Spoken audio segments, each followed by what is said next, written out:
Hi, True Avatars, and welcome to your weekly queer video game podcast. This is episode 40, and I am your host, Zoey Wild. I am a transgender bisexual woman, and my pronouns are she, her. This week, it's just me the whole way through. My regular guests have been overworked the last month and a bit, and to be honest, I have too. But I really love making the podcast, and I thought, you know what? We'll keep it short and sweet this week for the most part. We'll get down to brass tacks. So just be me. I'll just go through everything. Anyway, so, but it's still going to be kind of a big, exciting episode because first off, there was yet another indie game showcase. This one, though, was a little bit different, True Avatars, because it was a game showcase focused entirely around indie games, specifically queer indie games. And even better, it had a ton of games in it.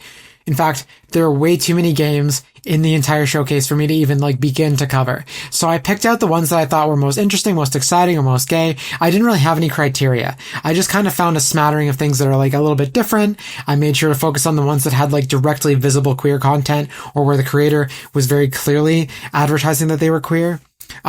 Just because I picked certain games doesn't mean I think I value them more than others. I think every game in this showcase looked amazing. And I'm going to link it down in the show notes. So please go watch the showcase. It's almost an hour long. And there's so many games in it. Have that Steam wishlist open because you're going to want to be adding a lot of games to it. But yeah, I'm going to talk about the ones I found most interesting or most relevant. But that doesn't mean I think again that, other games were less deserving. It just means I had to make a choice to pick some of the games that I was most interested in talking about. But to be honest, I'm really happy this showcase exists because it's awesome to know that there's so many queer games out there across all genres and styles, even platforms. So, I also, though, had the chance to review Quantum Witch, the queer indie sensation that I've been talking about in every episode for the last month. Nikki Jay, the developer, who's a sweetheart and did an interview with me in last week's episode 39, which you should absolutely go check out if you haven't already. If you haven't heard about Quantum Witch or you haven't listened to any of those episodes or you haven't gone back and listened to that interview yet, pause this episode, go back, listen to the interview, and then come back here and listen to my review. But yeah, Nikki was very, very, very kind enough to lend me a code on Steam to review the game. And I did. I played it there on my Steam Deck. I think I recorded that review a couple of days ago. And I think the only thing I really forgot to mention was that I played the game on my Steam Deck. I think I covered everything else in that review. So, stay tuned for that. That's going to be at the end of the show. And it will be mostly spoiler free. I'm doing my very best in that review to make sure that it's spoiler free. And just as a refresher, Quantum Witch is a narrative side-scrolling satire adventure about Nikki's real-life experience living and escaping a cult. The game is now available on Steam, Steam Deck, and Linux. And of course, moving on to the rest of the podcast too, I also have news for this week. Of course, I always have news. I always find the queer relevant news for you. This week was a little bit slower, but still kind of eventful. Just lighter news stories, except for, Xbox is laying off more people because they haven't laid off enough of them yet. So, they gotta lay off more, of course. It only makes sense, obviously. And if you can't detect the sarcasm in my voice, of course I am being sarcastic. But we also have Netflix is delisting some queer games, unfortunately. Some good news, Nintendo's wheelchair basketball game has a release date, that's called Dragon Drive. Deltarune has a new patch and much more. And also, it's the end of June. The day this is releasing is the last day of June, and I haven't really talked about this at all. In fact, I haven't even mentioned the word Pride once this entire month, but I just want to say that I hope you all had an amazing Pride month. It's been very busy for me. The way I've been celebrating Pride is through queer games. I haven't really gotten out to get to events. I've been busy. I just adopted a rescue dog, and she's, stolen my heart and run away with it, so I'm still chasing her to get it back, kind of. And that's keeping me very busy, too. Plus I have work, and I guess I technically did do a Pride event at the very beginning of the month, but honestly, the beginning of the month feels so long ago that it feels like another year, to be honest. But yeah, so it's been busy. But anyway, I hope your Pride Month has been wonderful and safe and fulfilling, and you've had a good one, honestly. But remember, be prideful all year, because you know what? They want us to not be us, so just keep being you. Keep holding your head high, and, keep yourself safe. That's the most important thing, but don't forget to be queer and be you all year round. You're not just gay during Pride Month. So, before we jump into all the goodies for this episode, I have a few things to ask of you, true avatars. If you like this podcast, please leave a comment, rating, and review on your preferred podcast platform. I know Spotify has ratings and comments, and Apple has reviews. Engagement, like comments, ratings, and reviews, helps to grow the podcast. And a growing podcast means a happy podcast host, me, who is forever happy and fulfilled that you enjoy listening to her show, which creates an infinite feedback loop of more podcast episodes and more growth and more happiness. So please, go leave a comment, rating, or review. Also, please follow True Avatars, a queer video game podcast on social media. There are accounts on Blue Sky, Instagram, Twitter, Threads, Facebook, and YouTube at True Avatars. And you can also find the podcast on the official website, trueavatarspodcast.com. No spaces. And remember, this is a weekly queer video game podcast, so check in every week. This is episode 40, so I've been doing this for a little while. I'm here to stay. I'm not going anywhere, and I aim to bring you news, interviews, and up-to-date discussions that are relevant to queer gamers, so you have a safe space to check into the world of gaming from a 2S LGBTQIA+ lens.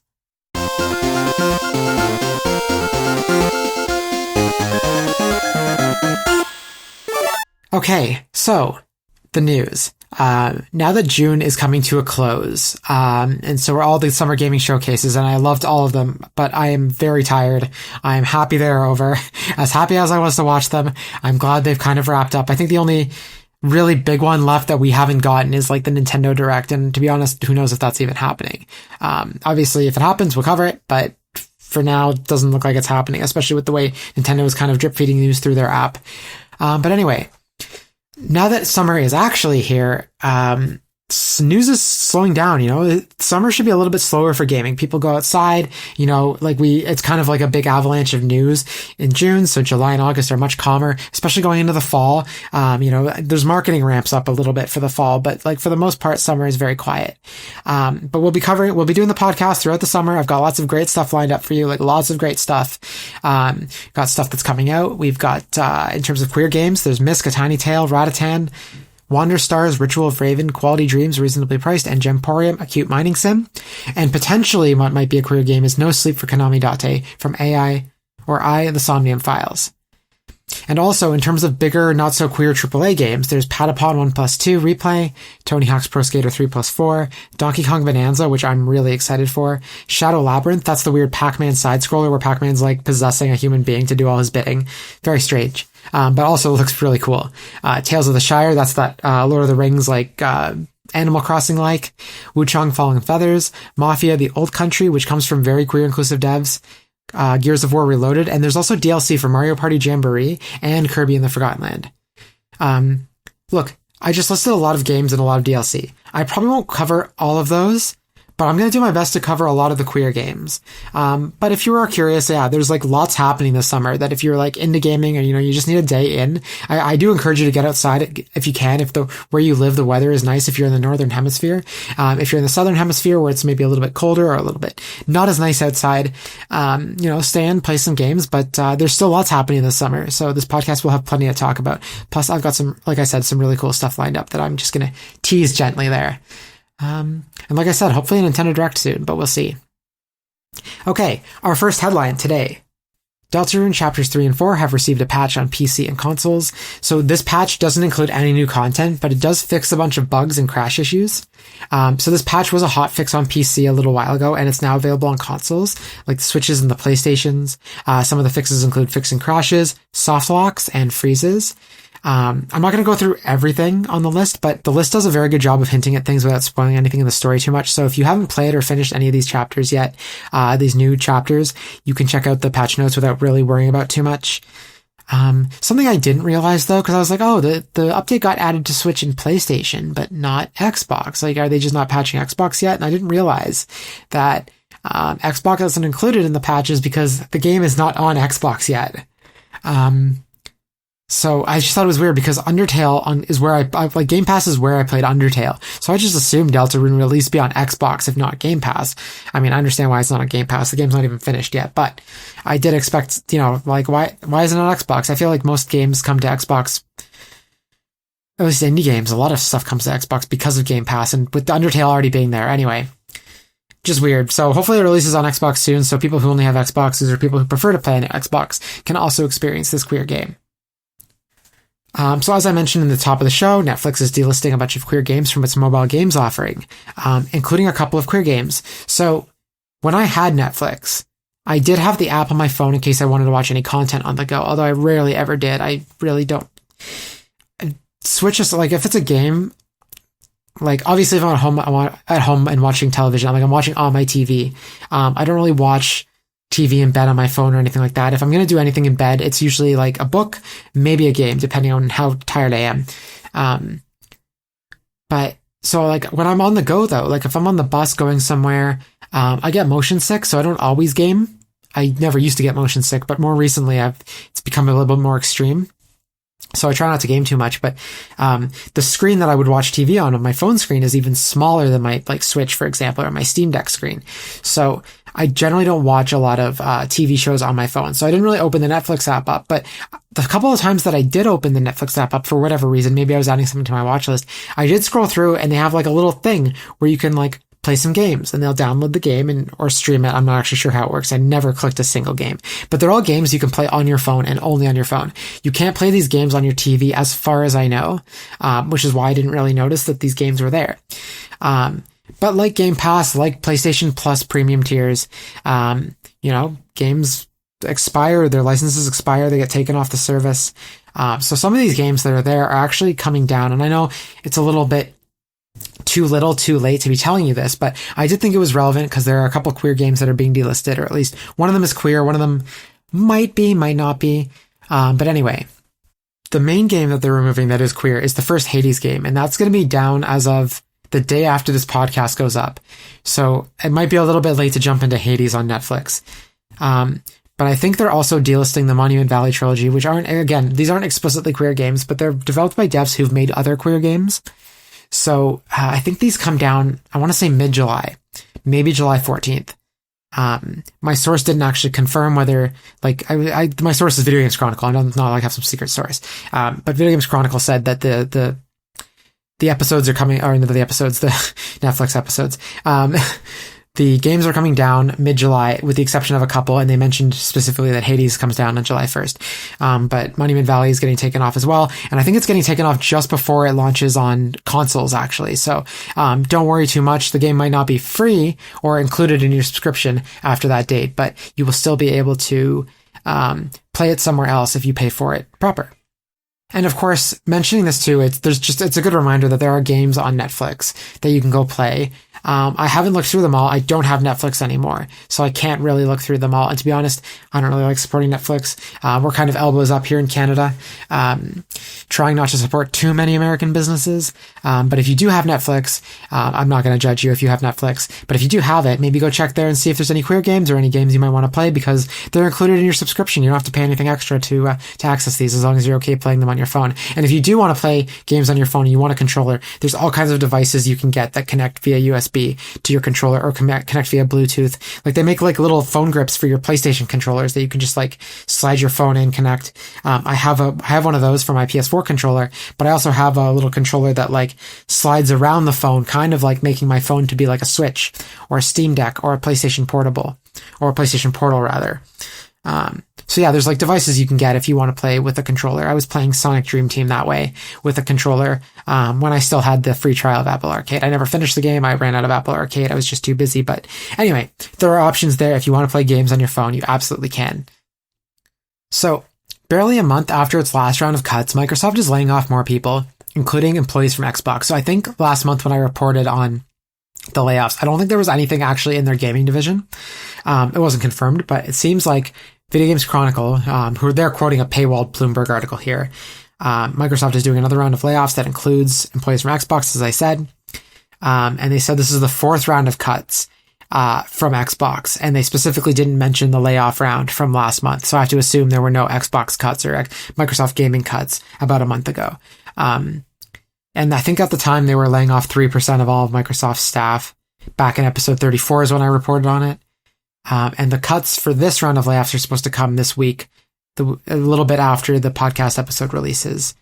Again, I'm just reporting on this so people know that layoffs are still happening. Like, there's not really much I can say that's new about it. I think it's despicable. I think it's disgusting. I think it's horrible. And I think it needs to stop, or at least companies need to stop over-investing, or, I know a lot of companies have this like, well, we'll just keep growing and growing and growing until we become profitable. And they just keep dumping money into stuff that they're never going to get back. And then this affects, the people in the bottom rungs.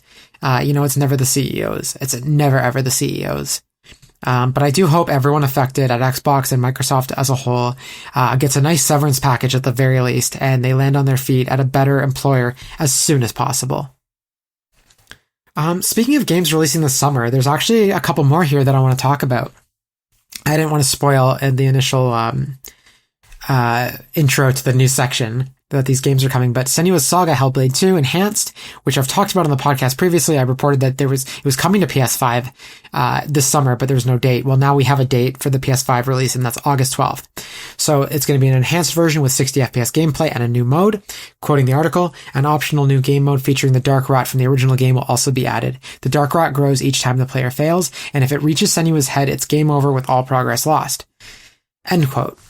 And so the 60 FPS patch with the game mode is not exclusive to PS5, but if you own the game on Xbox or PC, actually, this enhanced version and this extra game mode are a completely free update. So don't worry, it's available. And then the PlayStation 5 version, there's going to be a deluxe edition purchase option on PS5, which is, I think, an extra $20. US dollars, and it comes with a PS5 optimized version of the first game, Hellblade: Senua's Sacrifice. And if you already own the first game on PS4, the PS5 version will be available to you as a free upgrade. So basically, this is as like consumer friendly as it can be for these upgrades, right? Like if you already have the second game on Xbox, you're getting this free patch. If you already have the first game on PlayStation and you want that deluxe edition for the PS5 enhanced version, guess what? You get it for free as well if you already have the PS4 version. So I think that's great, very customer friendly, and I love it. And all of this is available again, as I said, on August 12th. All right, next up we have Dragon Drive. So this is a game I played at the Nintendo Switch 2 experience back in April. And when I first saw this game, I was like, in the Nintendo Switch 2 Direct, I thought, this is really cool looking. Like a wheelchair basketball game from Nintendo. Like this seems very forward of Nintendo. Like Nintendo's never been very big on accessibility, and even less so on representation of accessibility. So when I saw this game, I was like, this is really cool, except it looks so drab and kind of like visually boring. Like it looks like Rocket League, like had all the color sucked out of it. But when I played it, okay, don't judge a book by its cover, because the game is actually very fun. It's very hard to learn, but it's very fun. And you're basically controlling the game with the two Joy-Cons using the mouse mode. And you're basically sliding them on the chair, like your legs in front of you, or on like a desk mat in front of you, like you're actually rolling a wheelchair. And then, you have to actually use motion controls to shoot the ball. So it's very challenging to learn, but it's very fun. And it's also very physically demanding. So people I imagine it's not as hard as someone who's actually in a wheelchair, rolling the wheelchair themselves. But I was very tired after like a 10-minute demo. So just keep that in mind, that it's going to need you're going to need some upper body, it'll be an upper body workout playing this game. But don't, again, let the drab art style fool you. I think this game is very special. It's very fun. And getting to the point of this news article is it now has a release date. So it's releasing on Nintendo Switch 2 only.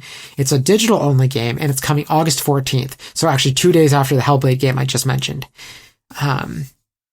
So I'll be picking this up day one. I'll probably be talking about it on the podcast unless it's a busy week where I'm talking about a ton of other queer games, but I think this one looks really fun. I'm really excited to play it. I just have to get a good space to actually play mouse mode, because the way all my tables are kind of, the level of my tables are sitting at for both my PC and my coffee table in my living room, it's a little bit difficult to actually use mouse mode. At least mouse mode that way, where I'm kind of like, you want it at a good arm level. Although when I was playing, they said you can again use the mouse mode on your pants or your legs, but I tried that for about 3 seconds and I absolutely hated it. Maybe it was just the jeggings I was wearing that weren't great for that. But I found my legs, I really wanted to move the Joy-Cons really far. In the demo they're showing online in the trailer, which is linked down in the show notes, they don't move the Joy-Cons a huge amount, but when I was moving them, I was like making very big motions to move the characters on screen. So I do want a little bit more than the length of my thighs to be able to use mouse mode. And I certainly don't want to use mouse mode in something like Metroid Prime 4, for example, on my thigh, because I feel like I need a lot of range. And my thigh is short and round, like not short, but like thin and round. So anyway, yeah, Dragon Drive, digital game coming August 14th. And again, the fact that Nintendo is now just revealing dates and trailers on YouTube and in their Nintendo Today app, I think we're not getting a direct. But hopefully, in the next couple of weeks, we get a release date for Metroid Prime 4. Maybe Nintendo announces another game release date, or a new game with a release date. And hopefully we get something for Kirby Air Riders, because I am like so excited to see more of that game as well. And coming a week before Dragon Drive is Chained Echoes, Ashes of Elrant DLC. So it's coming August 7th. Anyone who has not played Chain Echoes, it's like a Japanese style RPG.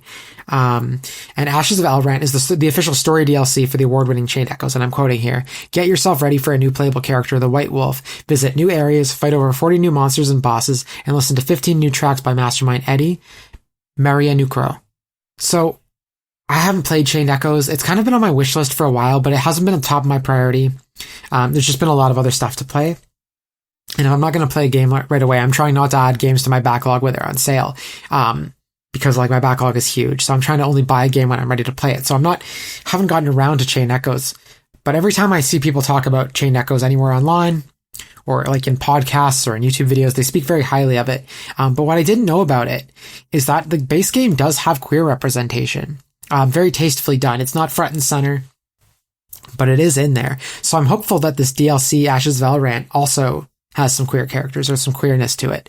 And that's coming August 7th. So maybe it's time to play this game, so I can talk about it on the podcast. And I say that knowing full well that jumping into another 20, 30 plus hour RPG is probably not in my bandwidth at the moment. There's a lot to play, but maybe I can find someone who has played the game and can come on and talk about it. But we'll see. We'll see how it goes. Summer is a little less busy for me, so maybe I'll have time to play it, but we'll see. Can you tell that, like, there are too many queer games? Like, when I started this podcast, I was like, oh, there's not a ton. Like, I was like, oh, there's Dragon Age. And there's Paper Mario: The Thousand Year Door, but what else really is there? And I, like, started looking a little bit harder, and I was like, holy shit, there's a lot of queer games, which is good. It's a good problem to have. But it does create a problem for the podcast where I can't play everything because I am one person. And there are backlogs, even of literally just the queer games on my backlog. Let me tell you. Actually, no, I've already told you. So we're going to move on to the last piece of news. And this is actually another game to add to your backlog or play right away. Your choice, of course, but I do recommend this game, Sable. It's currently free on the Epic Games Store. Quoting here: "Embark on a unique and unforgettable journey and guide Sable through her gliding. A rite of passage that will take her across vast deserts and mesmerizing landscapes, capped by the remains of spaceships and ancient wonders. Explore the dunes on your hoverbike, scale monumental ruins, and encounter other nomads as you unearth mysteries long forgotten and discover who she really is behind her mask."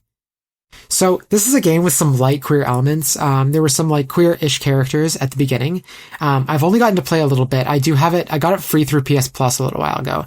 And it's one of the games that I mentioned in a previous episode that I'm trying to play and finish before my PS Plus subscription expires, because I'm not going to renew it because it is not worth it.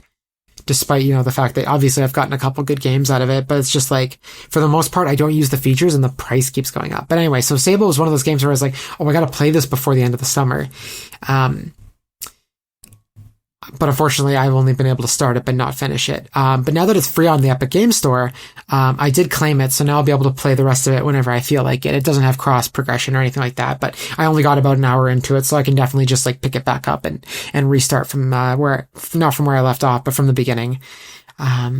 But yeah, it's free until July 3rd, which is this Thursday. So if you're listening to this podcast in the first week it comes out, and it's not yet, like, I think noon or something like that on, or maybe it's 11 a.m. Eastern on July 3rd. I think you have until then to claim this free game, and it's free forever. Like, it's not like PS Plus where if your subscription runs out, or it's only free for this week, you have to play it for the week. No, it's free. It's yours to keep forever through the Epic Games Store.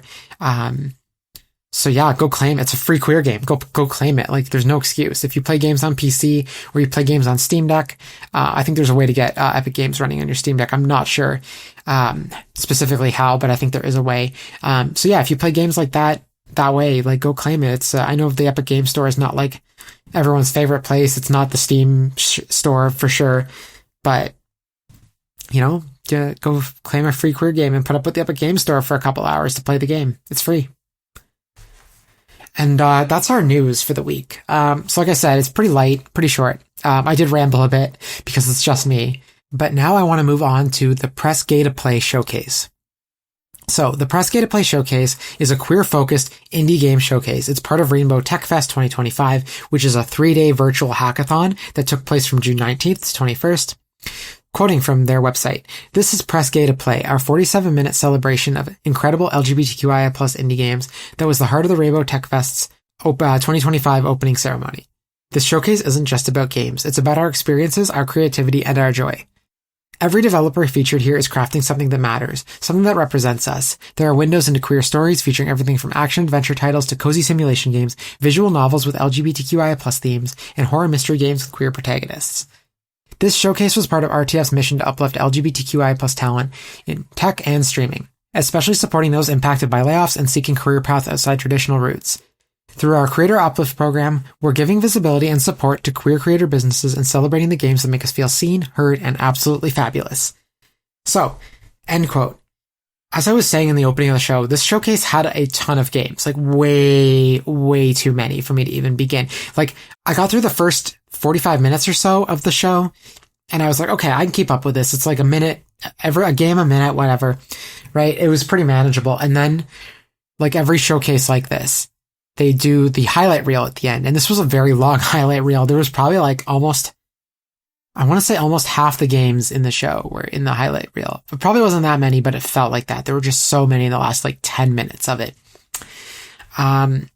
So yeah, I've kind of gone through and I've picked out a few that I like. I said I was going to do 10, but I think I did a little more than 10. Let me count here how many I actually did. So I actually did 15. So I'll go through them just like a little bit, not too in depth, but I'll just kind of pitch them to you. And, if you're interested, you can go check them out. But I recommend going to check out the entire full showcase. And I'm going to try at some point in the next week or two, because I couldn't find an actual list of all the games that were in the showcase. I couldn't find anything with time codes. I couldn't find anything like a Steam page, like a showcase page that lists all the games. I couldn't find anything like that. So as far as I know, the list I wrote down is the only list that exists. Maybe the people that made this showcase have one, but like I wrote down every game. So I need to go through and actually like make kind of like just a quick like breakdown, and I might do that as like a first blog post on the website. I've been talking about making blog posts on the website for a little while. I haven't had the time, especially this month when I really want to. Like it's just too busy. But I would like to have some kind of resource out there, or put some resource out there that has all the games listed somewhere so people can find them, because there were just so many. And there was even one that I like, when I Google searched it, like I couldn't tell from the logo what the title was, specifically. And when I tried to Google what I thought the title was, nothing came up. So I don't know where to find this game. So a little bit of research is going to have to be done. I might have to contact the people that created it to get some more details. But yeah, if you want to watch it, I did link it down in the show notes or the description, however you want to describe, the little text box with all the time codes that I leave, on every podcast episode. But first up, the first game I want to talk about is called Hungry Horrors. Okay, and this is a deck builder that's also an RPG where you are making food to battle your enemies. And it's like the trailer says where cooking replaces combat. So basically what you want to do is you want to cook a meal that your enemy enjoys, and that's how you lower their health bar and quote unquote defeat the enemy. So just reading from the Steam page here. Embark on a culinary quest in Hungry Horrors, a roguelike deck builder where cooking replaces combat. As a brave princess, you will prepare dishes to feed legendary creatures from British and Irish folklore, and avoid becoming their next meal. So this comes from Clumsy Bear Studio, and because most of these games were in the Press Gay to Play showcase, I won't be talking too much about how they're queer. I just am like safely trusting that these games are queer, because I think they are. I just didn't do a lot of research into what specifically makes some of these games queer if it wasn't directly obvious. But yeah, this is a roguelike deck builder RPG. It looks really adorable. It's got a side scroller aesthetic. All the creatures are super cute. They're not too like Pokemon like they just kind of look like normal creatures, but just like in a pixel art style. There's one cute lizard there that kind of looks like my gecko Mango, which I think is super cute. And I like the idea that like if you feed them and make them full, these creatures, they don't attack you. But if you give them something they don't like, they will kill you. So And actually, I lied. There's like one creature here with one eye that kind of looks like a scary version of Mike Wazowski that looks a little more Pokemon-like than some of the like folklore creatures that just kind of look like standard, creatures or animals. But yeah, there's a demo available right now as well, but no release date for the game currently. And that game is called Hungry Horrors. Next up, we have Don't Wake the Beast. To quote the Steam page here, in Don't Wake the Beast, a roguelite stealth game, you'll sneak through ever-changing dungeons to steal precious treasures guarded by deadly beasts. Use your trusty grappling hook to evade traps, outsmart enemies, and solve puzzles. But beware, each treasure you claim makes escaping more dangerous. So, it's a roguelite, where you kind of have to sneak around these dungeons. But what I think you need to understand about this game is that it looks like a Zelda-like. So it's a Zelda-like if it was a roguelite, but also if, like, you get seen or heard by this beast that's like this giant dragon that's on the map. Like, it's huge. And it looks like there's other beasts as well. Like these giant enemies that if they catch you, you die. Yeah, it's Zelda, but without those elements. I think it looks really adorable. I'm very excited for this. There's currently no release date, but it comes from Artificial Disasters. And it doesn't look like there's no demo either. But yeah, you're basically sneaking through randomly generated dungeons, it says here, guarded by powerful beasts. Your goal is to steal their most precious treasures, but the path is filled with dangers, as of course they are, But yeah, this looks really adorable. I'm really excited for this. And, the protagonist has some sarcasm to him as he narrates the trailer too. So definitely go check this out if you like roguelites, or if you like stealth games, or if you like Zelda games. This next game is kind of silly. It's this 3D game where you're driving around in a van delivering packages, but it's like a weird sim, kind of reminds me a little bit of Goat Simulator, where you're kind of yeeting the packages across town. You're like, literally, they get launched from your van across the neighborhood, and then they like land on your neighbor's property or whatever, and then they're considered delivered. It's called Parcel Dash. Parcel Dash is a fast-paced, arcade-like time trial. Plan the most efficient route to deliver packages as fast as you can and compete in online leaderboards. So this comes from Leland Wilson and Roslyn Studios. There's currently no release date, but there is a demo. This is a demo I might sit down and play because I think it looks super cool. It's got this nice, I want to say like 16-bit style map that you can plan your route on. It looks like you load up the packages and then you're basically like yeeting your van over fences and stuff. It doesn't make any sense, but it looks hilarious. Yeah, I'm really excited for this one. I'm not really sure how it's queer, as I mentioned, but I think it looks great. Next up is Scriptorium, Master of Manuscripts. So, from the Steam page, run your manuscript workshop, receive orders to illustrate medieval books, decorate them any way you like, and send them back to clients to get paid, and unlock new jobs, decorations, and items. Welcome to your very own medieval Scriptorium. This comes from Yaza Games, and it's got this like this genuine medieval art style. The devs researched real medieval manuscripts. Yeah, and it's a design and illustration game. Like, you're designing the manuscripts, you're putting stuff down, it almost looks like a scrapbooking game, but you're, making medieval manuscripts. So, it doesn't look like there's a demo, but there is a play test right now. I'm not sure if that's going to be time sensitive, but it is available right now if you're interested.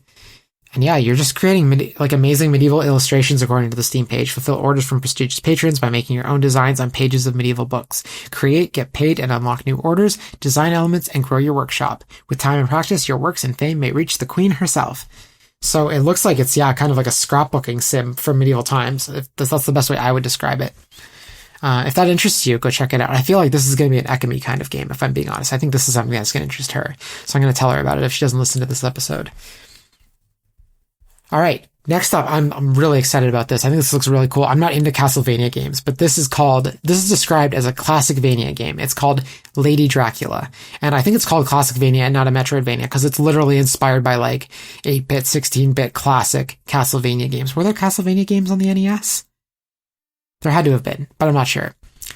But yeah, it's called Lady Dracula. It's basically a girl Dracula, I assume. Like, it's a girl protagonist. Precision platformer. It's basically Castlevania. It's the best way I can describe it. If you want an indie version of Castlevania that's queer and female-led, this is the game for you. From the Steam page, an evolution of the Classicvania genre and a return to the gory days of... I said gory days, but I meant glory days of precision platforming, retro challenge, and gothic atmosphere. Transform yourself into a wraith, a spider, and a bat to fly, climb, and blast your way across Transylvania to do battle with Lady Dracula at her castle keep. Okay, so you're not playing as Lady Dracula, but it looks like you are playing as a woman, I think. Let me double check that, actually. Yeah, there's female protagonist in the tag, so that's there. This comes from Goth Donut Games. They have a great name. I love that. I wish I'd thought of it myself. It says coming soon. There's no date. There's no demo, unfortunately. But it looks great. Like, I think when you're crawling around as a spider, especially, it looks super cute. I'm sure most people are not going to agree with that, but like, there's this one GIF here on the page where, you've got something in the foreground where you've got this like skeleton on a bike and you're on a train car, like on boxcars, kind of running through and fighting enemies. And then you've got trees and mountains in the background. I think it looks super cool. Yeah, if you like Metroid games, or you like Castlevania games, if Metroidvanias are your thing, this is like the classic kind of Castlevania game that they're just not making anymore. You know, there hasn't been a new 2D Castlevania in a long time. And who knows if Konami's actually working on anything, despite rumors. So yeah, go check this out. It's called Lady Dracula. Oh, next up we have this really charming game. It's a side-scroller puzzle platformer, Metroidvania, with this cute little like one-eyed robot. He kind of looks like a four-legged spider. He's crawling around. He's super cute. It's got this very cute, like, not hand-drawn, but like almost, I want to describe it as like something that looks almost Flash animated in its style. But I think that's underselling it, to be honest. That's undercutting it quite a bit. But you have this like little soul moving from like all the robot bodies. So you can control different robots through this like little like jellyfish looking soul thing to go into different robots and solve puzzles. Yeah, everything's really cute. There's even one point where like to solve a puzzle, you're tracing lines that are in the background. So like you see like a little like series of lines that like crisscross, and then you have to move your character like that in this 2D environment to, you know, solve the puzzle. So I think it's really clever. It says it's from Duck and Run Games, but there is no release date. And I'm just checking here to see if there's a demo. Okay, good. I'm gonna have to play this at some point because this looks absolutely adorable, and I love that it's queer. Let me just see here. Does it have the tag? It doesn't have the queer tag on Steam, but the fact that it was in the queer showcase means to me that it is queer, and I feel even better about playing it now because now I get to play this game that I would have played anyway, but now I get to talk about it on the podcast, and I get to say, yeah, this is a queer game, so always refreshing. That's called Light of Atlantis, and like I said, there's no release date at the moment. Next up, we have a game called Find This Pixel Anomaly, and the thing I can compare it to is like, it's like a black and white top-down kind of game like Stardew Valley or Legend of Zelda. Like, it's got that perspective. Almost looks like a classic Game Boy game, if like classic Game Boy games were kind of 16-bit. And you're walking around this museum. I think it's a museum. And you're basically trying to find anomalies. Like, think like a top-down 2D version of the Exit 8, where you're like trying to exit the subway station. And if you see something wrong, you know, in Exit 8, I think you have to run away or like, you know, try a different path if you find an anomaly. But in this game, you have to identify them to help fix things. So anyway, Find This Pixel Anomaly's Steam page says, a cozy horror game where you have to monitor surveillance camera footage to spot anomalies. Have you seen anything suspicious? File a report to fix it. But beware, too many anomalies will end the game. It kind of looks a little horror-y. It's got the horror tag, but it's only like cute creepy, not like scary. I don't think there's going to be jump scares. I think there's just going to be like weird things out of place that you've got to point out and, you know, discover. And it does have a demo. It comes from Nick Hat Becker. It looks like someone's name, but they've kind of combined all their name into like one word here. So Nick Hat Becker, I think is how you pronounce it. And yeah, the planned release date is sometime this year. So, and it's coming to PC. So far, everything I've mentioned, by the way, is PC only. I think I haven't gone really back and said that, but so far everything is PC. There were some other non-PC games or like Switch games in here, but not a lot of them that I'm talking about are coming to consoles. It's mostly just PC. And sorry, that game is called Find This Pixel Anomaly. Next up is Whistle Pig. So this is a really cute 3D game where you are playing as, I guess, a whistle pig. I'm not really a type of animal I'm very familiar with. It looks kind of like a groundhog.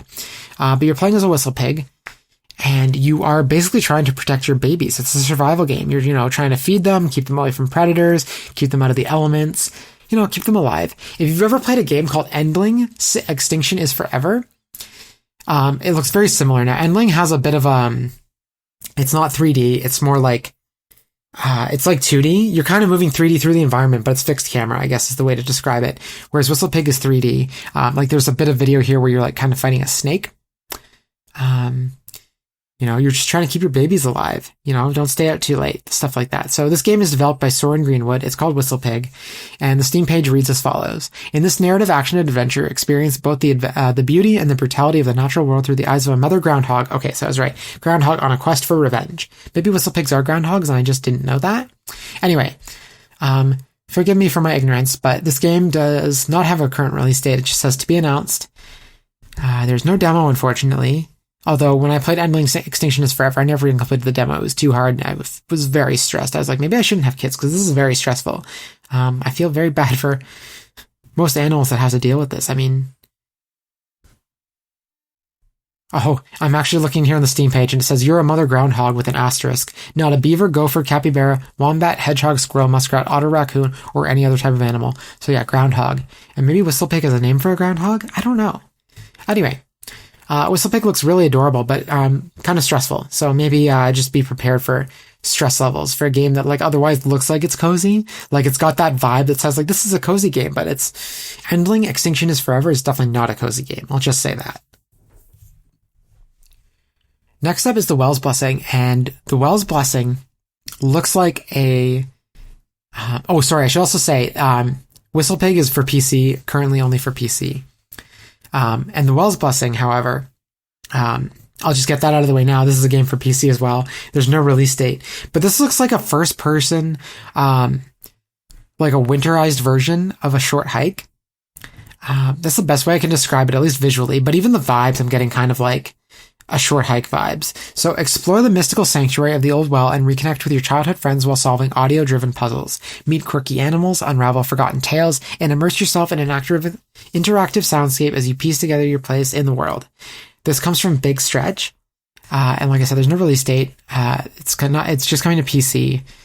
There is no demo, but yeah, it says down here, the key aspects: open-ended exploration that externalizes the protagonist's inner discovery, audio-driven puzzles hidden in the environment which are closely intertwined with the protagonist's development, a light-hearted yet introspective coming-of-age story that explores the contemporary tensions between tradition and modernity, interactive soundtrack, and stylized retro graphics, plus cute animals. So yeah, the best way I can describe this is it looks a lot like a short hike, but 3D, and in the winter. I think if you enjoyed that game, you're probably going to enjoy this a lot too. So definitely wishlist it and wait for more information as this game goes through development. And that, again, is called The Wells Blessing. Okay, we've got Band Together. Not band as in like a rock band, but band as in like banned books. And actually that's apt because it's called Band Together. And it is about banned books. So a queer mystery game about book banning. Play as Ruby, they/them, a journalism major on a surreal after-hours adventure to investigate the disappearance of books from their college library. So the trailer was super queer. Immediately I knew it was queer. Like the protagonist introduces themselves as they/them. Their name is Ruby. And it's a first-person LGBTQ+ point-and-click mystery game where you are trying to figure out where these books are going. Especially, and to be specific, it's gay books that are disappearing. So these are banned books, right? Or at least theoretically banned, right? Like, I don't think all gay books are banned, but that's definitely where things are going in the US right now. And they're kind of disappearing from the shelves, like in Infinity War Thanos Snap style. It's not like they've just gone missing. Like, there was one shot in the trailer where you see them kind of like dissipating into thin air. And the trans flag is in the game, which I think is cool. But Ruby, this non-binary protagonist, is also very easily distracted. Like, they're playing with a fidget spinner at one point. The story is that they need to focus using a journal. So you're going to use the journal as the player to kind of document things and piece together what happened to these books. It's coming to PC, and it's currently got a release window of Q4 2026. So October to December next year. That's a very vague window, but also very specific for being so far away. So we'll see if it makes that date. Again, indie games, they need all the time they can get. We don't rush them. We don't pressure them. We're just happy that they even exist. So we'll see. If it makes that date, cool. If it doesn't, no skin off our back. Is that water off our back? I feel like I'm mixing metaphors here. But anyway, this game is called Band Together. Band as in band books, not band as in like BANNED, not BAND as in like a rock band. Okay, we're down to the last few games here. We have High Times, which is basically Coffee Talk, but with donuts and gay as fuck. It's also a dating sim too. Coffee Talk isn't really a dating sim, but this game looks like the gay donut themed version with dating sim elements of Coffee Talk. So from the page here, manage your own donut cafe in High Times and help customers escape from their problems by serving special donuts that affect their emotions. Sometimes they don't know what they want, so listen to their stories, offer them advice in the form of donuts, and mend broken relationships. So the fact that you have to kind of like gauge what kind of donut they want, sounds a little bit like Quality Dreams is reasonably priced, which I love that element of it, of like talking to these people and figuring out what they need and then offering them something that you think is a solution to their problems, right? And in Quality Dreams reasonably priced, you have some open-endedness to kind of figure out what they want, and you might not always make the right choice. For example, High Times comes from Young Mobile. There is a demo available right now, but there is no release date. This game looks very, very charming. It looks like there's a lot of queer characters. I think it has the LGBTQ plus tag. Yes, it does. I highly recommend checking this one out. I think I'll be checking out the demo at some point when I have a minute, because I love Coffee Talk, I love donuts, and I love gay things. This is like meshing together three of my favorite things just into one game. So I think it's going to be super special and relevant to my interests for sure. All right, my voice is starting to go, so I'm just going to hopefully hang on here, and hopefully it's not too awful to listen to me right now. This next game is called Reality Break, and this game is already out. It was just part of the showcase to kind of highlight it. But this comes from Element Games, which is a solo dev studio run by someone named Courtney Leeson. And she describes her game as Diablo with spaceships. So it's a top-down space shooter, bullet hell shoot 'em up. It's also a roguelite. It's the best way I can describe it. The Steam summary: rewrite the universe, break reality to change your fate, and use your powers to stop sinister forces from altering existence itself. Discover the origin of your new abilities in this fast-paced ARPG loot collection roguelite where you will bend, break, and change the laws of the universe. So yeah, you're basically a spaceship shooting stuff up. I mean, yeah, that's basically the premise of the game. It looks super cool, super busy, very exciting, and it's already available now too. And I think for the Steam summer sale, it is on sale right now. So it's been out since February. There is a 10% discount. But if you're not sure about this game, but you want to check it out and you're interested in playing a little bit of it, there is a demo available now. Oh, and also I should say that we're now in the highlight reel of the showcase. So Reality Break was one of the games that was in the highlight reel.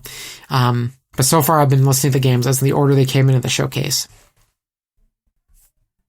Next up, we have Until Oblivion, which is this 30 to 60 minute side-scroller game where you are basically at a Halloween party, and you are trying to rekindle a dying relationship in a dying world. So now I'm reading here from the Steam page. Until Oblivion is an atmospheric narrative game that follows 17-year-old nobody Emma Wilson as she tries to rekindle a dying relationship in a dying world. Join her in an incredibly nightmarish Halloween party and find out if anything or anyone is worth anything at all.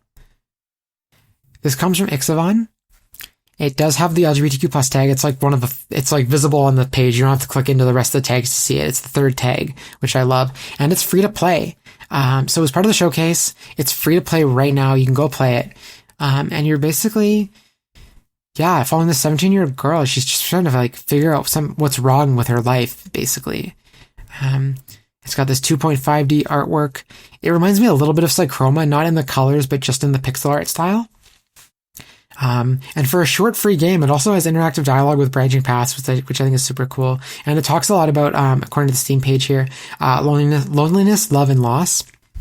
So it might be a bit of a heavy game. And it also says on the page, and there are lesbians. So, it does say it's slightly horrific. It's a slightly horrific narrative game, so keep that in mind, though. It's not for the faint of heart. And that game, again, is called Until Oblivion. All right, 2 more games. So we have Winter Burrow. Winter Burrow is a cozy, and I'm reading from the Steam page here. Winter Burrow is a cozy woodland survival game about a mouse returning home to restore their childhood burrow. Explore, gather resources, craft, knit warm sweaters, bake pies, and meet the locals. So I don't know how much a cozy game can also be a survival game, but this does have a very charming top-down art style. It looks hand-drawn.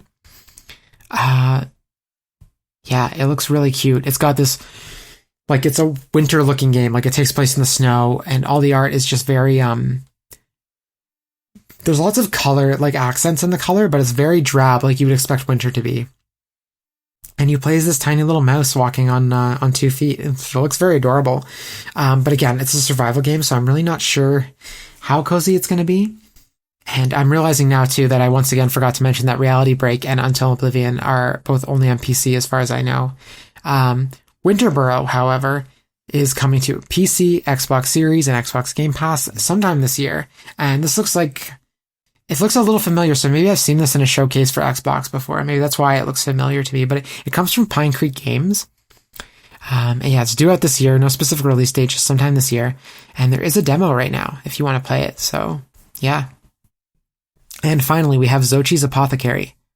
A deceptively cozy, I'm reading from the Steam page, a deceptively cozy narrative game about an alchemist that immigrates to a new country and opens an apothecary. Get to know your weird and wonderful community, brew the potions your customers need, and use your words to stir up a country on the brink of change. So it's got that coffee talk, interacting with people kind of vibe to it. But yeah, it's very colorful. It's a very colorful, distinct art style. It looks like it's got some top-down elements to it. It's got some interactive elements.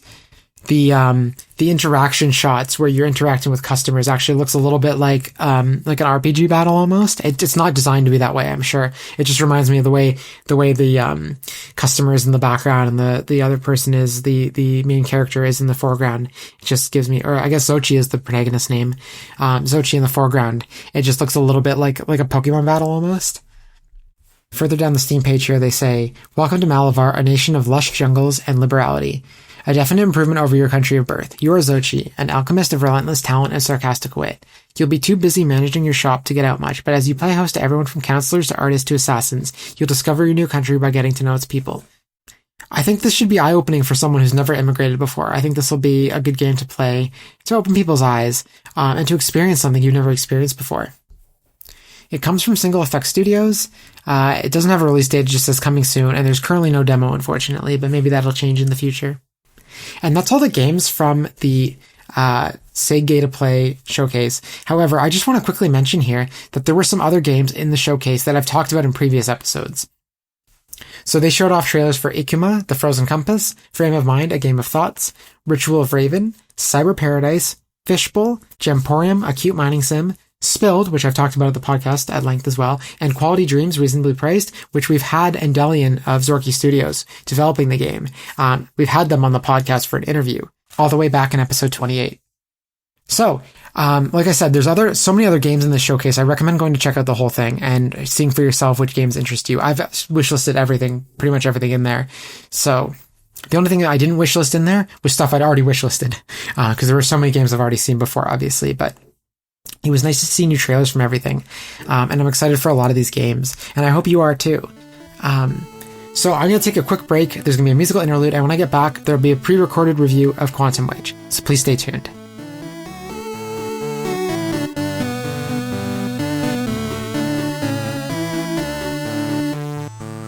Hi, True Avatars, welcome back. So, I'm here to review Quantum Witch.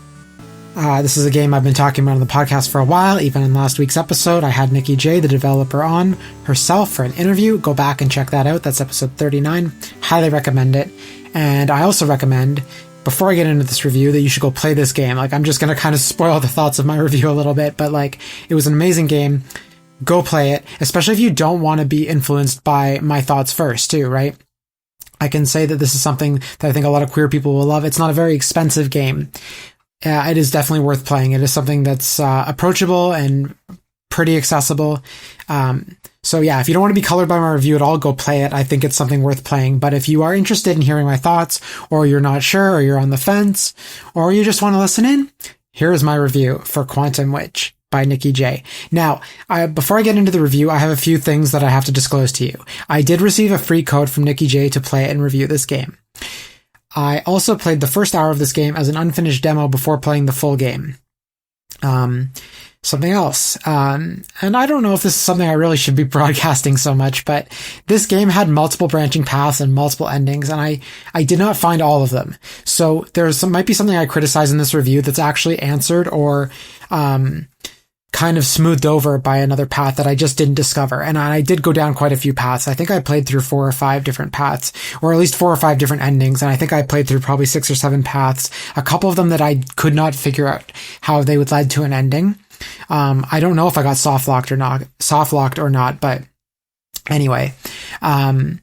Also, speaking of my thoughts on this game, I am not going to give this game a score. This is my first legitimate review for this podcast, and I've been kind of going back and forth on this for a while on whether or not I should do traditional reviews or not. And if I do a traditional review, should I rank games? Should I give them scores? Because a lot of the games that I talk about and a lot of the devs that I have on, I know a lot of these devs and I've played a lot of these games, and a lot of these games too, that even when I don't know the devs, these are just, these are indie devs just trying to get their games out into the world. And I don't necessarily want to start stacking them on top of each other, pitting them against each other, saying oh yeah, this game got a 9 and this game got an 8, so this game is better than this game.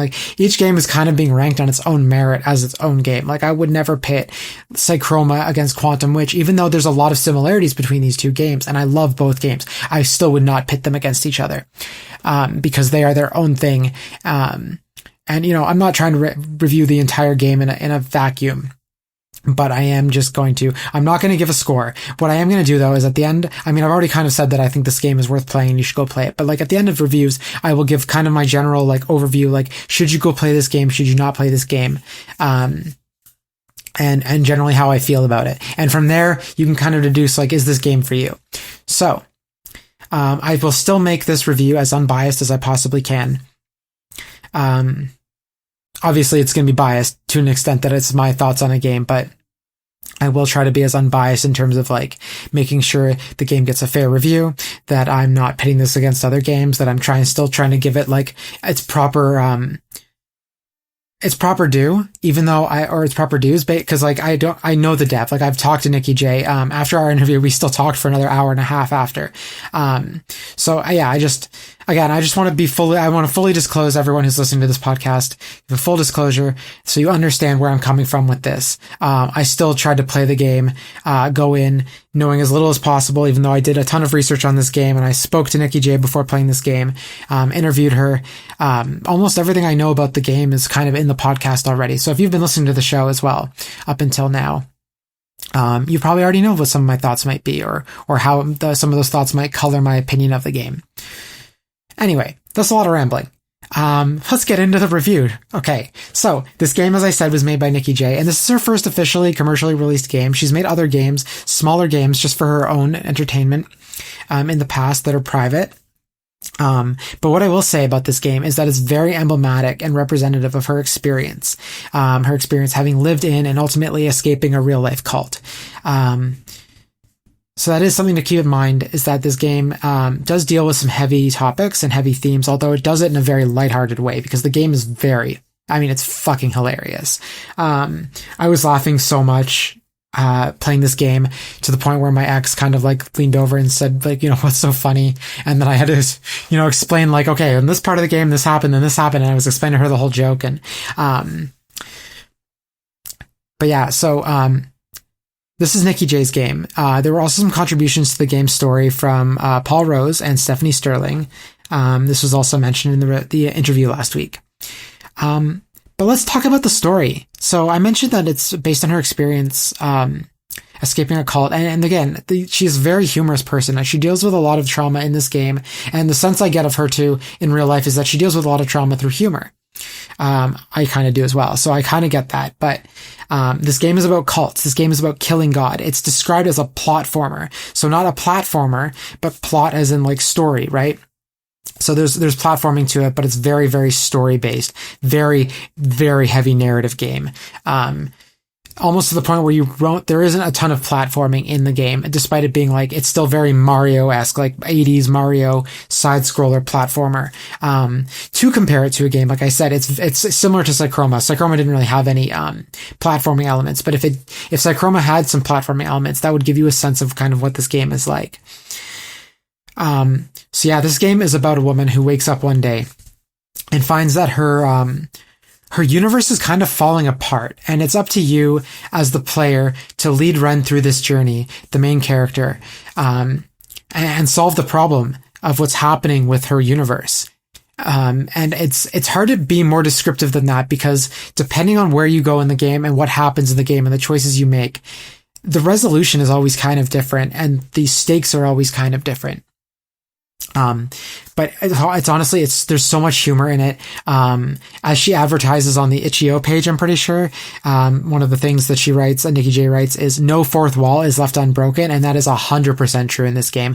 Like, if there's an opportunity to look at the camera and kind of wink or nod or reference something, it does, and to great effect. I thought it was hilarious every single time. It never got old to me. It's very, like I said, it's a very silly game. But it's full of heart.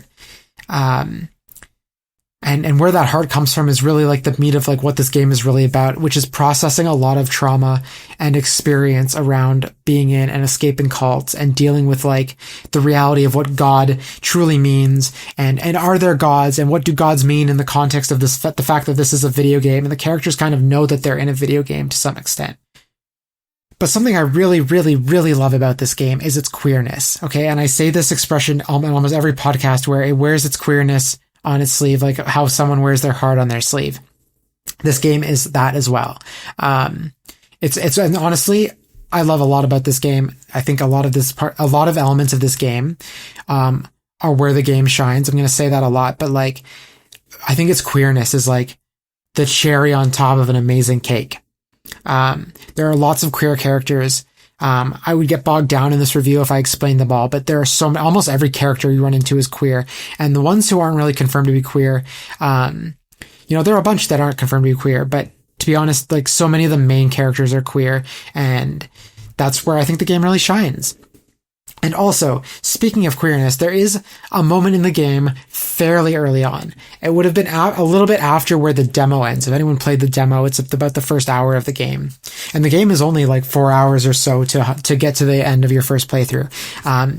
But about an hour, I want to say an hour and 10, an hour and 15 minutes into the story, so a little bit after the demo ends, as I was saying, you get this like superpower. You get like an extra ability, and I won't spoil what that ability is, although I might kind of hint at it a little bit later. But when you activate this ability, a wave of like colors radiates from your character across the screen. And at first it's a rainbow. And you're like, okay, yep, well, this is a queer game. Of course, the pride flag is like emanating from the main character. But then when you're done the tutorial for this ability, you get to pick, I think how many flags are there? There's either 9 or 12 flags that you can pick from, pride flags. And I don't think you can change them after you've like set yours in stone, but you can kind of go through and test them out and then pick one and then leave. And I saw the lesbian flag, I saw the bisexual flag, I saw the trans flag, I saw the non-binary flag. There's a whole bunch of flags in there. And, I ended up picking those that represented me. I'm bisexual. I'm a trans woman. So on my very first playthrough, I picked the trans flag. And then on all my other playthroughs, I picked the bisexual flag. So every time I used this ability, it was like a trans flag radiating out from me. So we've talked about queerness and we've talked about the story. I'm gonna kind of go through like a bullet point list of like what I liked about this game. So there was a bunch of stuff, right? So I really like the dialogue. Mostly like the humor. Like I like the heart of it all too, but I think the humor was what really kind of affected me the most. Like I was laughing through the whole game, either like a laugh out loud or just a smirk or, a sensible chuckle. But there's like a joke around like every corner in this game. Like you can't like walk 5 steps in this game without finding some kind of humor, some kind of joke. A pun, a fourth wall break, early on in the game, and this is in the demo as well, but you run into 3 characters from other video games who are kind of like just changed enough so they don't break copyright laws, but the game is satire, so I think they're allowed to be in there. But basically, you find a market with 3 vendors, and one of them is Princess Peach, another one is Pac-Man, and Lara Croft is the other one. And when you go up to Pac-Man's stall, there's obviously a bunch of fruit from Pac-Man's mazes, right? Being sold there. And Ren says, I wonder if the black outline on these is edible or if you're supposed to cut it off first. And it's so silly. These jokes, right? Like the self-referential meta humor of like, okay, in the game, you'd expect her to treat it as actual fruit, but she knows it's kind of like a video game sprite, right? And, Peach says she's been kicked out of her world where they stomp turtles out. Lara Croft has like very, very blunt and kind of like the least humor-filled character in the game. And, Pac-Man's there too. And Pac-Man's my favorite character of those 3. But I don't want to spoil all the jokes. There's even a joke early on too, where like the first thing you have to do in the game, and it's completely optional actually, as I found out later, is there's a fetch quest and you have to go find your 3 sheep. And at one point, Ren remarks very early on, she's like, a fetch quest this early in the morning, it should be illegal. And there's even another joke at one point. I don't remember where this joke was, but I wrote it down because I thought it was funny. And she says, there's something that like the game is trying to show you, like, hey, you keep missing this thing. Like, don't miss it. This is important. And someone says something like, yes, but so many people missed it during playtesting. And that's the kind of stuff that like you might see in a demo because it's kind of funny. And I think that's great that she kind of keeps it in the main game. Like I've said, I've been kind of talking about the characters and how a lot of them are queer, but there's a couple of characters in this game that I think are really hysterical. I'm going to try not to spoil them too much, but early on in the game, you can like enter this waterfall, and behind the waterfall is a skeleton. He's called the skeleton who can see through time. And early on, he's helping you, you know, through like, okay, you're missing 2 sheep still, or hey, you need to go to this area. Like he's just kind of giving you hints. But as the game goes on, like he's actually a very important character. I won't spoil too much. But he keeps coming back.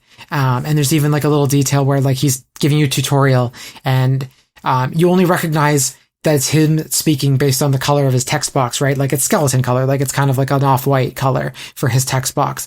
But if you miss a certain thing going into that tutorial, then he actually shows up in the tutorial physically instead of just his text box. So like a tiny change in each playthrough will affect how your playthrough goes the rest of the game. Like there's such an attention to detail in this game.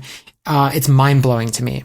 And then later in the game, you get to this area, which is very, it's like a cult on steroids. It's the best way I can describe it. And there's a bird that keeps showing up to talk to you. And every time he goes to swear, the text box says tweet, like it's censored with the word tweeting or tweet, like this tweeting person or holy tweet, that kind of joke. And I really like the bird. And the bird is also just very much like, the bird is smarter than anyone else in that entire, or no, I wouldn't say smarter. That bird is more self-aware of what's going on than any other character in this area.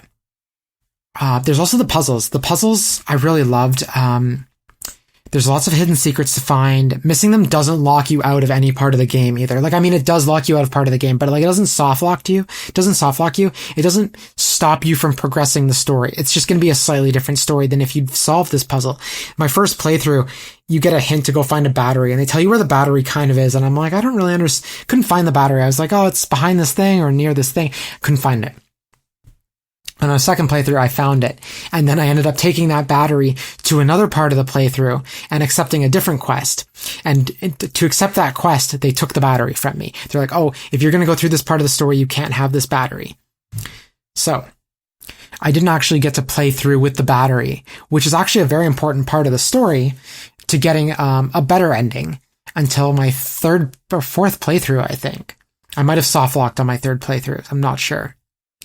Whether or not I was officially soft locked, I'm not sure, but I couldn't figure out a way to get to the ending from where I was, so I figured I was soft locked. I did save my point at that spot, and I'm going to get to that, but because the game doesn't actually have actual saving until you get through your first playthrough. But anyway, the other thing I liked about the puzzles is, again, there's this magic ability you get that I'm not going to spoil that allows you to kind of access hidden platforms, and so I found these to be a really clever way to open up the like secret areas of the game. And actually it has to do with the battery as well, a little bit. So, normally I wouldn't spoil something like that, but I've given enough hints that it's kind of obvious, but kind of not, but also it's early enough in the game that it's like just after where the demo ends that I don't think it's a huge spoiler. So let's move on to the controls. I really liked the controls. I don't have a ton to say about them, but jumping feels really quick and smooth. Moving as Ren, the main character, she moves really fast. Really smooth, so fluid. But if you're moving too fast or, you know, like you're trying to just like very carefully go click something in the overworld, you can actually hold down another button to slow Ren down to a walk. So you have a little bit more of a precise control over what she's doing and where she's going. Something I really, really loved about this game, which I loved a lot of things, I'm going to be clear, but something I really loved is the art. The art style evokes this 80s, or like an early 80s, just pre-Super Mario Bros. Aesthetic that still looks a little bit more modern. It's kind of like when you see 16-bit done now, in like modern not modern retro games, in modern like indie games, but this time it's like more like a modern 8-bit aesthetic, I want to say. Like it's as detailed as it is simple. Like for example, like Ren's model, when she's not in close up, it's just her like jumping model, like her just, you know, the normal model that you see as you're moving around the world. You can't see her face, right? There's just no detail to show, but like you could still get a sense of who she is through that model because it's still detailed. Like her hair moves, the way she runs and jumps, and the way her dress kind of follows her along. And it's also really cute to look at her that way. She's just adorable because of like, again, the no face aspect. It makes her like kind of almost like, I don't know, like I can't describe it. Like it's super adorable. But also the colors, the very rich colors of the game. It's very gorgeous. When Ren is standing there, her hair blows in the breeze. It's like an idle animation and her dress blows. It's just a very simple detail that's only like a couple of frames, but it looks so pretty and smooth and like it belongs there. There's also a scene where like snow starts falling and it's just gorgeous. I can't even begin to I feel like I'm not even scratching the surface with the praise on the visuals, but it's like for something that looks like an early 80s 8-bit, like, you know, the evolution of Atari kind of a vibe, like it's so well used in that style. Nikki did a very, very, very good job with it. The next thing I really want to talk about is the in-game achievements. They're called waveforms, and there were some sciencey technical terms used in parts of the story to justify why the achievements are called waveforms. If I'm going to be honest, it went a little over my head and it was still simplified. That might just be a me problem. But the achievements themselves, they range from silly things like, oh, you missed a secret door, or, you know, like you saw something or whatever. But then there's vague hints at things you missed, and there's major story beats. You know, some of them are easily visible. Like it'll give you like, there's 50 of these things. And like, let's say the first 10 of them are like not hidden, but then the next 40 are like, you can't see what they are until you actually find them in the world. Like I said, I played through 6 or 7 times, 5 of them I reached an ending, and at the end of all of that, I still only got 33 out of 50 waveforms, and it was only after that last ending that I played did I finally actually reveal what all the hidden ones were, based on what I did in the story. Because like I said, some of them are hidden to prevent spoilers.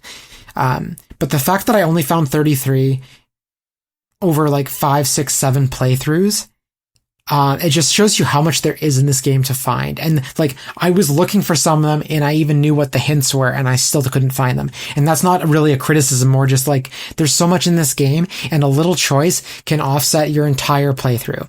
I will definitely be going back to this game to play more because I want to find more of these waveforms. So this is a game that's going to have you coming back for more and more. And, when you do finally play through the first time, you get some quality of life access. You can skip dialogue that you've seen before. There are checkpoints that you can get multiple save slots. You can't save during the main first playthrough. There's no way. Like once you do something, the game kind of auto saves in the background. You don't really know it. I think there was only one time where I quit out and I was only set back maybe 30 seconds of gameplay that I thought it would have saved through. But on the second playthrough, you can, you get 5 save slots and you can save, you know, however you want to save into those 5 save slots. So like when I was playing, I was trying to get, you know, some of the waveforms to unlock. So I saved at a certain point where I knew paths were going to branch. And so, I kept going back to that beginning of that save and playing through a slightly different choice to get something different to happen. And every time I thought I'd change something, like, and I did change something, I thought I would I would unlock a waveform for it, and I didn't always. So like lots of stuff to find, and you're not always rewarded for it. So keep that in mind when there's like all this stuff to find in this game. Oh, and when I was playing through too, I should mention with the multiple endings, I never got the same ending twice. Ever. In fact, the first ending I ever got, I never even got close to like I never got a variation of that first ending that I got. I got a couple of variations on other endings later that were just slightly different. But there was one ending where I straight up just like, that first ending, I never found it again. And it was so very different from the other endings. And to be honest, they were all pretty different, all things considered, even though like the end game is kind of similar. Like your goal never really changes. Like you're trying to do a thing. It's just the circumstances that are always changing. So if you like games with multiple endings, this is for you. If you're going to a game expecting to play through it once and then put it down, I don't recommend this game. I mean, you'll still have a good time with it. Don't get me wrong. You'll enjoy it. You'll still get 3-4 hours of playtime out of it. And I think it's worth alone for those 3-4 hours of playtime. But I think this is a game that you need to go into expecting to play more than once. And those extra playthroughs will not take nearly as long as your first one. Unless, of course, you don't want to skip all the dialogue. But because I'd read so much of that dialogue already, I did skip through it. Yeah, I'm also a very impatient gamer. That's just how I am as a gamer. So I did like that quality of life feature. And then there's the music. So I think we're mostly through everything that I liked about the game before I talk about something I didn't like. And there wasn't too much that I didn't like, but one more thing that I did like was the music. Nikki Jay composed it with Jordan Cook. And it was so catchy. It was so good. There weren't a ton of tracks, but also again, like, a lot of tracks are reused to great effect. There's not a ton of space for like a ton of tracks in the game either. It's still a relatively small game. But at one point my ex overheard the music and she thought I was playing Pokemon, and we both love Pokemon music. So the comparison to Pokemon music, I think, is a compliment. Not that it wouldn't be, but I just think like it's just so catchy and so good that it feels like it could fit into other games. I'm sure some people might say, well, that's a, con in its in its favor. I don't think so. I think a game that, it has such catchy music that you think is from a different game just says like this music is as good as music from these like professional, big budgeted games. So, Nikki Jay and Jordan Cook did such an amazing job with the music. And I think it's available on Bandcamp if you want to pick up the soundtrack. I had one tiny gripe with the music. There was one track, I think it was the Huss theme, which is the opening town that you're in. I think that music came back a few times and it felt a little repetitive. It's not a bad track, mind you. It's a great track, but I just heard it a little bit more than other tracks in the game that were repeated. But the best track in the game by far is the combat music which you first hear when you're doing the combat training. Every time that music came on, I was bobbing my head. I was just like sitting there, like listening to that music. And actually going back to something super quick is when I was jumping around as Ren and you're just playing through there was times where I would just like, when I was in Huss, I would jump around as Ren. I would just enjoy the platforming control, the way she feels to control. It was super fun. Oh, and one last thing that I liked. So we're getting to the end of this review. At one point you enter a different dimension and you discover a robot called Clippers. I won't spoil any more than that. But I loved Clippers. A very, very, very cute robot character.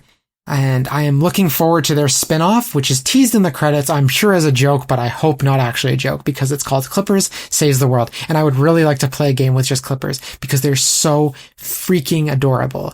So, now, Nikki, if you're listening to this podcast right now, feel free to DM me or post publicly, but when is this game coming out, Clippers Saves the World? And can I pre-order it now to get a bonus Clippers plushie? That's my question for you. I want that bonus Clippers plushie as a pre-order bonus. I want to make that clear. Okay. So I'm getting to the end of this review. I want to talk about one thing I wasn't as big a fan of. And this is more of a criticism because it's something I liked, but I wanted more of it. Not so much that I didn't like it. So the game is kind of advertised as a plotformer, not a platformer. Like it's got story, but it's also got platforming. I would have liked to see more actual platforming in the game because while the platforming feels good and what little there is like entertaining and well designed. I'm not expecting like Mario levels of like it's all platforming or Celeste levels of like it's challenging platforming, but describing your game as a platformer, I was expecting a little bit more. And because I enjoyed it so much, I wanted more. Like I was craving more platforming in the game. And like I said, one of the puzzle elements, one of the abilities you get is kind of like tied to the platforming a little bit. So I would have liked to see a little bit more of that too. Really my only criticism, like I said, I would spend a lot of time in like the main town Huss, just jumping around and enjoying myself and enjoying the way Ren kind of glides and jumps really quickly. So I was just hoping for a little bit more that utilized that game design element. That doesn't mean the game is bad or what's there for platforming is bad. I just really wanted to see more of it. But that's all for what I didn't like, really. I mean, this game is like near perfect for me. It's a very special game. It's full of humor. It's full of heart. It deconstructs through satire a lot of silly things about the world that we live in, particularly with religion. If you think you can't handle criticism of religion, maybe this game isn't for you, but this game really does tear a strip off, not just cults, but organized religion in general. And it's packed to the brim with queerness. Like, it's undeniably queer. Like, if you are going to be triggered by flags or general pride things, or just seeing a lesbian couple living their best life, like, maybe this game isn't for you. Although I'm sure people listening to this podcast are all queer and are all in for a game like this. But honestly, I think everyone should play this game. It's accessible, it's approachable, there's no real difficulty. Even when there's something challenging, if you fail at the challenge, the game just redirects your narrative based on that choice. You can get, the first time there's any real challenge in the game where you could potentially die, your character, like, the game just keeps going and recognizes that you died and came back, but you don't have to, like, redo a section until you get it right. You just move on. If you want to redo it, you go do that on your next playthrough, or you create a save state before that section. And then, so, and I discovered this back when I played the demo. I really liked that about it. And Nikki Jay said that was an intentional part of developing this game. So anyway, all that is to say is I really loved Quantum Witch. It's not an expensive game. I think in Canadian dollars, it was less than 12 on sale. I think there's, like, at the time of recording anyway, I think there's a 10% discount. I'd have to double check that. There is a 10% discount. So it's $11.69 on sale for this 12% discount, but it's normally $13 Canadian, $12.99, which is probably about $10 US if I had to imagine. So it's not super expensive. And for the amount of content you're getting, I would say, like, and not that I want to rank games based on their content, especially when they're indie games, but, like, if that's important to you, there is more than enough content in this game to justify it. I think this game is worth it. Value for money, or just for, like, the richness of the content. Like, I think anyone playing this is really, really, really going to enjoy it. So I'm not going to give it a score, but I'm just going to give it 2 big thumbs up and say that, yeah, this is a game we're going to be talking about for a long time. Please go play Quantum Witch. Thanks to your avatars for joining me for another episode of your Queer Video Game Podcast. If you've made it this far into the episode, I really appreciate you taking the time to support queer-made content. If you want to support the show, it would be really great if you could leave a rating, review, or comment on your preferred podcast platform. I welcome you to check out the website trueavatarspodcast.com, all one word. That's trueavatarspodcast.com. You can also find the show on Blue Sky, Threads, and YouTube under the handle @TrueAvatars, all one word, and on Instagram under TrueAvatars. Importantly, if you or anyone you know is queer and involved with video games in some way, please don't be shy. I would love to hear from more queer voices in video games. Your voice is unique and valid and worth sharing with the world. And if you don't want to be on the show or know anyone is interested, but you know about a cool queer video game or a games industry story that's queer related, please let me know. The show's official email is trueavatars.podcast@gmail.com. That's trueavatars.podcast@gmail.com. You can also feel free to reach out via the website or the aforementioned social media pages. Things are tough out there, and queer people need to stick together when we can. Bye, True Avatars. Thank you so much for listening, and I look forward to speaking with you all again next week. Take care and stay safe.